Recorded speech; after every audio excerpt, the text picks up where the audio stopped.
Chungu sana kuona referee anatunyima mpaka penalty. Wao wakajiangusha wakapewa, PSG wakapewa, Arsenal akaangushwa kupewa. Hii tunasema imeibiwa. Na nataka kuambia hivi, yaani Waafrika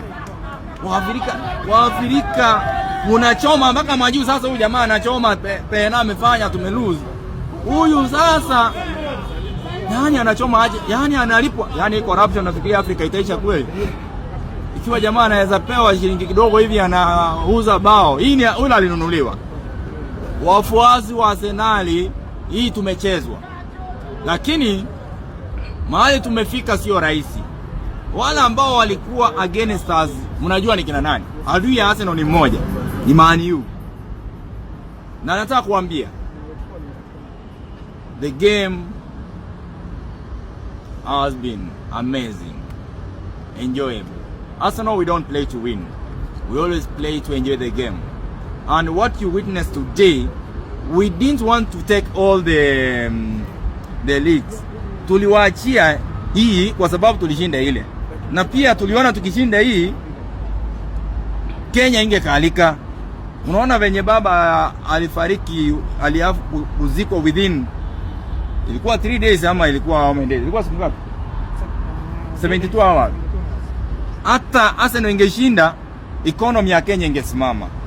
Tunge celebrate for more than 2-3 weeks, ingeharibu economy. So tumeona sisi kama wafuasi wa Arsenal, mahali baba alituacha, wacha tutulie. Tungeshinda leo, Kenya ingesimama economy. Na hatukuwa tunataka kuharibu economy. That's why we decided that let PSG win. Wewe, see you next time. Tungeshinda, Kenya economy ingesimama. So tuliamua wacha tushindwe ili economy iendelee. Unajua for the last 1 week biashara economy imesimama kidogo tangu tushinde. Things were standing still. So we decided we don't want to affect the economy. Ndio maana tumeshinda. But we still remain Arsenal. Na sisi tuko na Nairobi County. Jiji la Nairobi County 047. Team Arsenal hatutoki. Mpira si ya watu kukosana.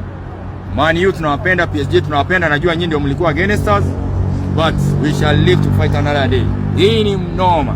Wewe toka hapa na hii vitu ya Man U. Wewe kubwa ni moja, wewe toka na hii vitu hapa. Wewe nitakufuta kazi. Nakufuta kazi.